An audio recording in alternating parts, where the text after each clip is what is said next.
Who are the best prospects that got moved at the trade deadline? Find out next on Fantasy Baseball Today in 5.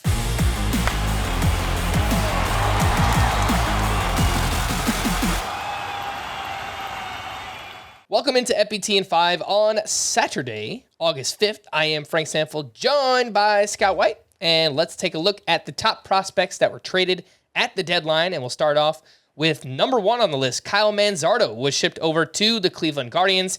It's been a down season in the minors, dealing with a shoulder injury, but the numbers were much better last year, Scott. Is there any chance we see him later on this year, or is he more of an opening day option for the Guardians next year? Your thoughts? Probably next year, and maybe not opening day. I guess there's a chance now that they've traded Josh Bell that it could be this year, but he, as you said, his AAA performance has been a bit underwhelming, as amazing as he was between high A and double A last year, batting .327 at 1043 OPS. I will note, though, that even though the actual production of AAA has been bad this year, the exit velocities have been great. The plate discipline has been amazing. There is still a lot to like here in Manzardo, and of all the prospects traded at the deadline, I think he has the best chance of developing into a fantasy stud. The line I keep using is, if you like Vinny Pasquantino, you should really also like Kyle Manzardo, because I think there are a lot of similarities there. And I think he actually benefits from leaving the Rays system because, he's not a versatile defender, can only play first base, and they really like versatility. Also, he's a left-handed hitter, and so they would almost certainly platoon him. Guardians, maybe not. 2 names that the Mets picked up in big trades around the deadline. Luisangel Acuña, who is the younger brother of Ronald Acuña, comes with some power and speed. More speed, I would say, than power. And Drew Gilbert came over in the Verlander trade, first-round pick by the Astros in 2022, and some power and speed for him as well. I would say between these two, Scott, it's more likely Drew Gilbert is up next year than Acuña, but perhaps Acuña has more upside down the line. Your thoughts? Yeah, I'm not even sure he has more upside. I think there are clearer limits to Acuña's upside than Gilbert. He's a safer bet to do what he does. He's proven to be to have good bat skills and to be a prolific base stealer, and I think that's going to translate well to the majors. But is there going to be power? I think there's a real danger in overestimating what he can do in that regard, since he's the brother of Ronald Acuña, but he's only 5'8". I've seen for Luisangel Acuña, okay, well, he's not Ronald Acuña, but maybe Ozzy Albies. And I think that's probably overstating the power too. I understand why you're making the comparison. It's another Braves player, similar height, middle infielder like Luisangel Acuña is, but I don't think he's going to be, he's not going to be totally punchless, but 12 to 15 homers a year, that might be what he tops out at. Drew Gilbert showed plenty of power in when he began the year at high A. Then he moved up to double A, and it's been kind of a rough ride there. Obviously, he moved there pretty quickly after being drafted just last year, and he's been better lately. High energy player. Also on the shorter side, like Acuña is, he's 5'9", but I do think there's a little more power in this profile.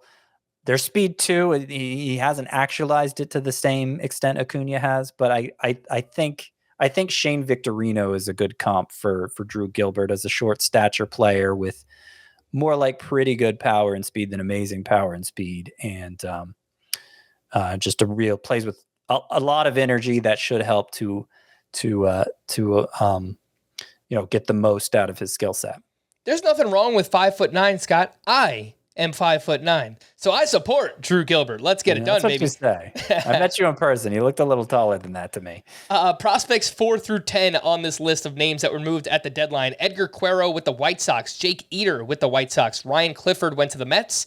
Nick Nastrini also went to the White Sox. Dominic Canzone to the Mariners, and 2 names to the Cardinals, Thomas Saggese and Cesar Prieto. Any quick thoughts on those names? So Caro is a good catcher prospect. The Angels handled him oddly. He dominated low A last year. They had him skip high A, go straight to double A as a 20-year-old. And so sort of like with Manzardo, the production hasn't been great, but the skill set is better than the numbers. and has a clearer path with the White Sox, obviously. Jake Eder, again, you'll be underwhelmed by the stat line if you go look it up now, but 2021, his first taste of minor league action at Double-A, he had a 177 ERA, 11 K per nine.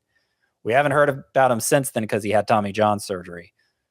Kind of slow coming back from it this year, but his last couple starts, we've seen Jake Eder pick it up, particularly in the strikeout department.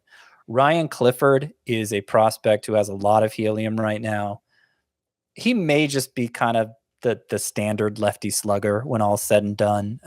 Not going to be usable outside of maybe left field and first base, and maybe there will be platoon issues, but he's putting up numbers in A-ball. So, Ryan Clifford appears to be a prospect on the rise because of that. And I'll just mention here quickly Dominic Canzone, who's 8th on the list. Of course, he's the only one of this group with any major league experience so far, and he's in the majors currently with the Mariners and playing. They seem like they're inclined to use him. It may only be against left-handed pitchers. At AAA this year, Canzone hit .354 with a 1065 OPS and basically a 1-to-1 walk-to-strikeout ratio. Very impressive numbers at a very hitter-friendly place. And I don't know that at age 25 he's going to emerge as more than a platoon player. But if he does, then Canzone's awfully interesting. All right. For more extensive fantasy baseball coverage, listen to the Fantasy Baseball Today podcast on Spotify, Apple Podcasts, the Audacy app, or anywhere else podcasts are found. Thanks for listening to Fantasy Baseball Today in 5, and we'll be back again next week. Bye-bye.